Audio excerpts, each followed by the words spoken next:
please raise me your hand if you have managed to record. Okay, yes. Thank you. So let me repeat what I've been saying before, so that those who joined later, they will be able to grasp what you have said.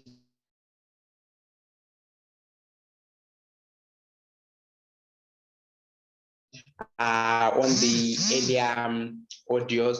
So what we are saying today, we need to talk about, as we are getting in winter, we're talking beliefs that in winter there's a low egg production. In winter, we tend to have more mortalities in terms of chicks, but that's not it to achieve those goals. In order to, we know that if we have more mortalities, it means that we are going to have more losses. If we have low egg laying, it means we are not going to achieve our goals. So we really need to be able to achieve these goals so that we make profits. So number one, we are going to talk about the brooder itself. So on the brooder part, we need to talk especially on this how to maintain in terms of the chicks, in terms of their behavior, in terms of how do you see that the chicks are cold, how do you see that your temperatures are okay, how you know everything about the brooder, so that you will reduce mortality within your brooder. So first, we are going to talk about the heat that we're going to use. So in most cases, farmers we do use heat like there's a heat source. So whatever heat source you are using, make sure that it doesn't compromise your number one, the heat source that you are providing, it should equally distribute the temperature within your number two, the heat that you are not smoking within the brooder is charcoal.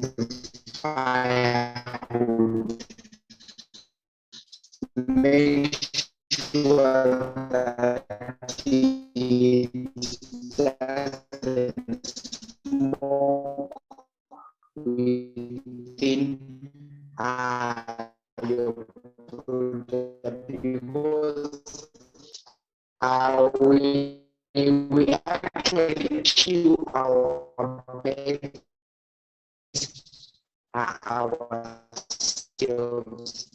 So that we are seeing your beds. If you see your we eat the eggs, the gas, what is it, adding to get it means cold within.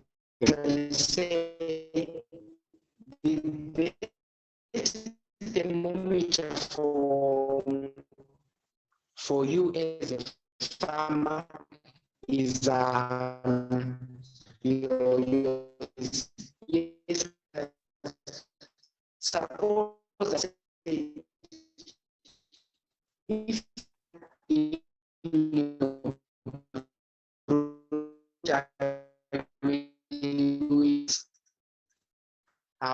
when you have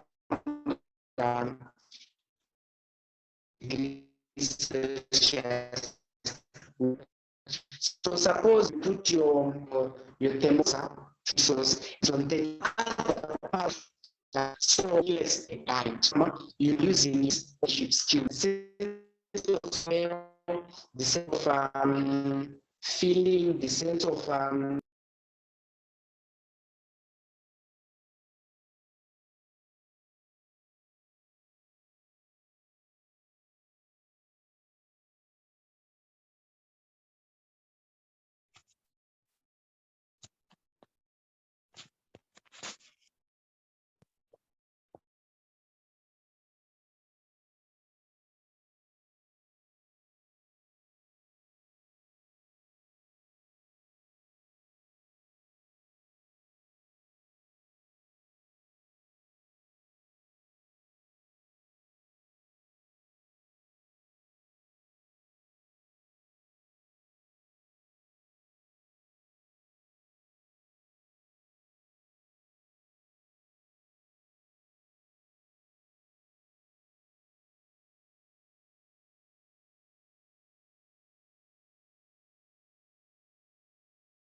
You've lost your connection. Can't hear you.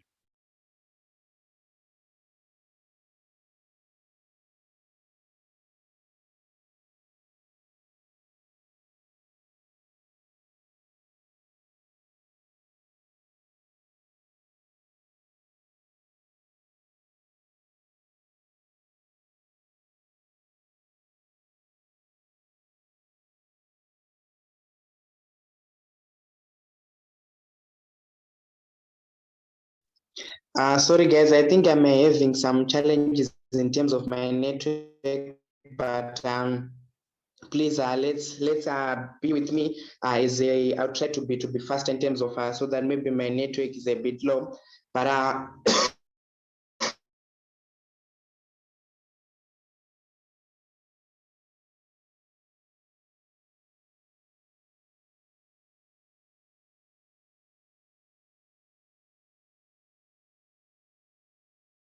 I'm saying it's hello guys, can you hear me now? You can just maybe unmute and respond so that I can see that I can hear that. We can hear you, but you keep breaking up, but we can hear you now.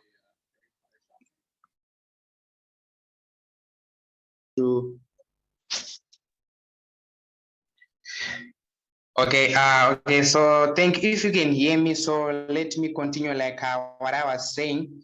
I was talking about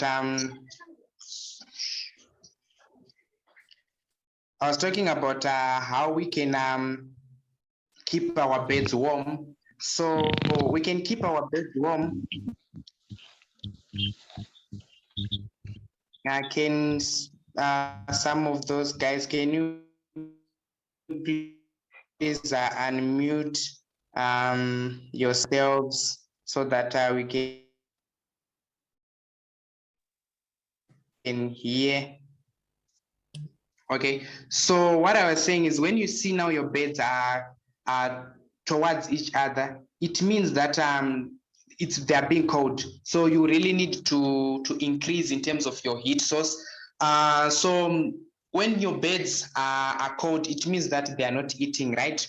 So when they are not eating, they'll be huddling towards a certain point or a certain corner, or where as we are saying the heat source. So when they are towards that heat source, it means no eating, no drinking. And without those two, it means that our chicks will die for not eating or drinking. So that is number one. Number two, when we find our beds away from the heat source, they will be around the heat source because it's actually a bit hotter within the brooder. It means that our beds will only be drinking water because it's actually normal that in summer we drink more of water because it will be hot.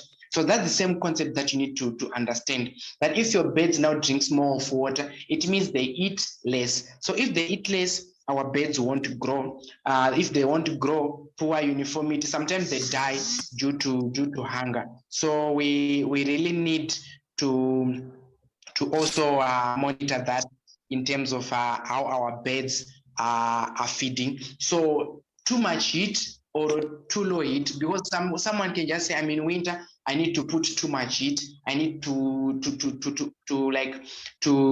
close all the air spaces so that I accumulate more heat, but that heat can also affect our beds. So in winter we have those challenges. We need to monitor. And also in winter, it doesn't mean that during the day, it's not a norm that during the day we open curtains, during the night we close them. Winter part is very tricky. Sometimes we have hot winters when during the night it can be hot and you have all your infrareds within your house, and it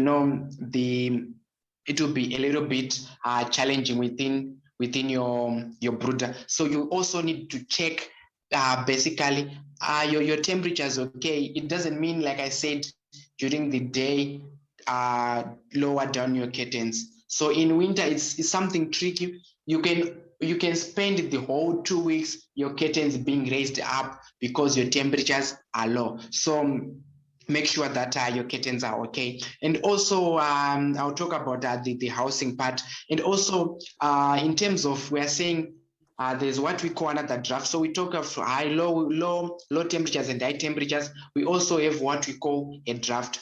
What do we call by a draft? A draft is when the temperatures are okay in the brooder, they are all okay wherever, but now your chicks, they are towards one corner. That's we normally say in your family or in your house, when you need to make sounds or when you have a quarrel, please, I usually advise people that go outside outside the gate, do your quarrels there and come back when you have finished your quarrel, because especially with the chicks, when you have some sounds, I think if you have some people who normally keep their chicks in their spare bedrooms, or maybe some houses are closer to the sitting room. Normally, you'd find out that the chicks normally they don't stay on the closer to the wall that is closer to the dining room. They like to the opposite side, because talking there in the dining room, so those vibrations through the wall, they make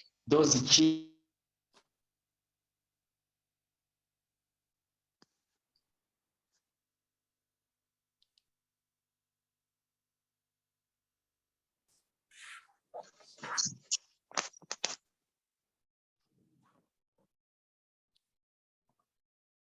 building. So that is a draft, and in that room maybe.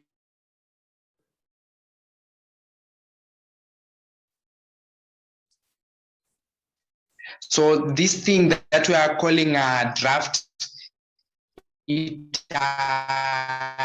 generally chases away these chicks, to make sure that you don't have an extra light coming from unnecessary light.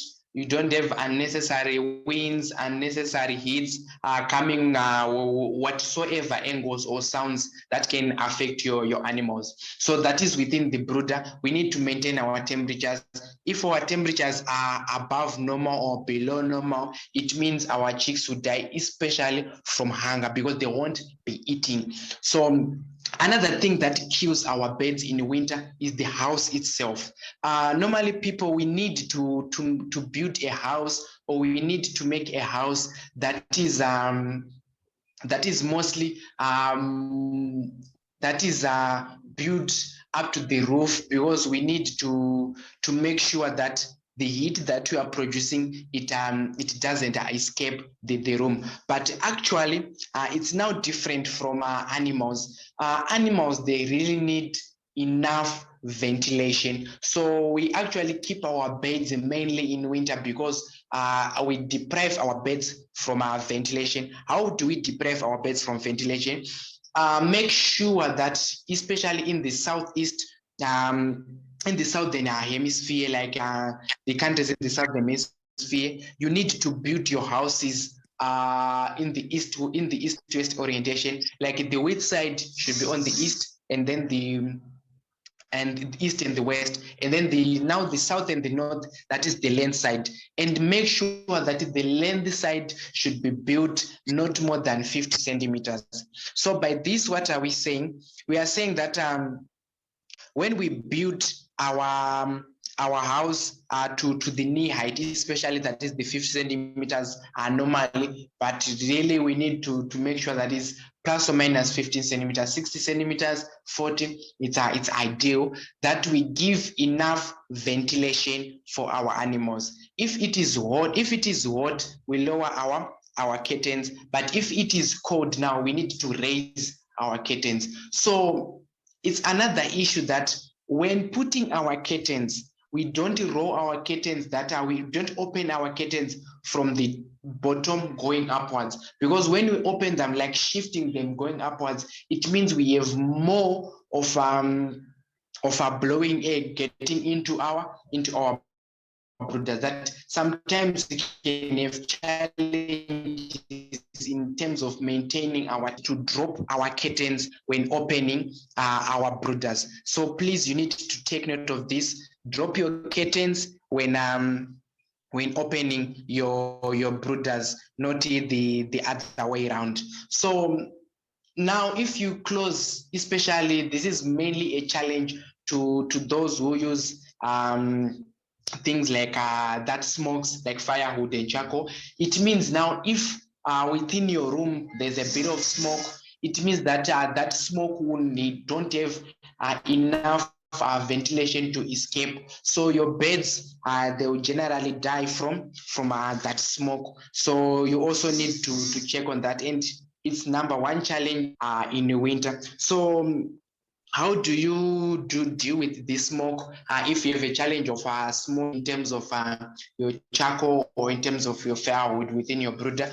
Use that same charcoal, that marasha in Shona, that charcoal, you grind it and you put it in drinking water. It actually remove that dizziness that could have affected your animals. So that is the general part in terms of your brooding. If you brood your chicks well, it means you reduce your mortality. If you reduce your mortality, that's where the money is, that's where the profit is. Because remember, in this winter, no one wants to buy day-old chicks because they are expensive to breed, because you need more charcoal, more heating sources. So most people, they run away from breeding their birds in winter because of these issues in terms of heating systems, in terms of management. So that's an opportunity as a farmer. That's an opportunity in winter. You can keep your birds and sell them at 4 weeks. Most people, they now in winter, they need to buy birds at 4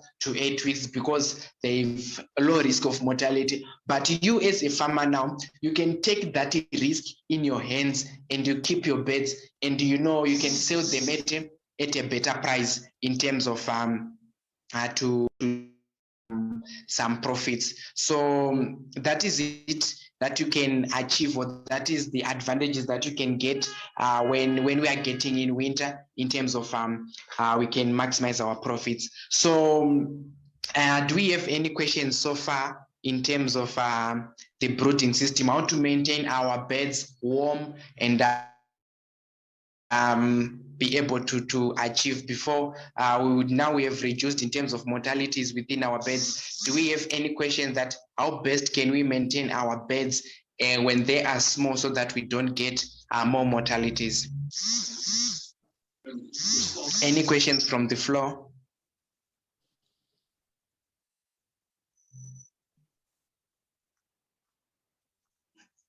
Hello? Hello. Okay. Hello? Yes. Hello, sir. Can you? Yeah, can you hear me? Yes, I can hear you. Yeah. What's your recommendation on the time scale for changing bedding, especially the grass one? Okay. In terms of bedding, I don't have a recommendation that you need to. Can you mute, please? It's a. Okay, thank you. In terms of bedding, I don't have a recommendation that I recommend people to change bedding after what time, because what I do recommend is use your senses. When using your senses, what I'm saying, I normally talk of your stockmanship skills. When talking about stockmanship skills, you are the one that gets into the brooder. So number one, that makes people change their bedding. Number one, it's in terms of wet bedding. So number one, you need in terms of water, I advise that you use cup drinkers. There are some cup drinkers that are good in terms of brooding or in terms of keeping beds. There are some cup drinkers that are basically good. They provide good, they don't like spew water away. So water is basically number one thing that makes our brooder wet. That is number one. Number two, when your brooder is hot, it means, like I said before, your chicks will drink more water. So if they drink more water, it means their poop will be more of water. So it means your bedding will come more water in a short space of time. And also, so those are the main basic things that most farmers, they regularly change their bedding. I usually say I was at Drummond's we kept broilers. Think of someone keeping broilers around in a room. You have 3 or 4 fowl runs, each fowl run having 12,000 to 15,000 beds, right? And then within a period of 6 weeks, you now remove all the bedding and change the bedding when the beds are there, and you have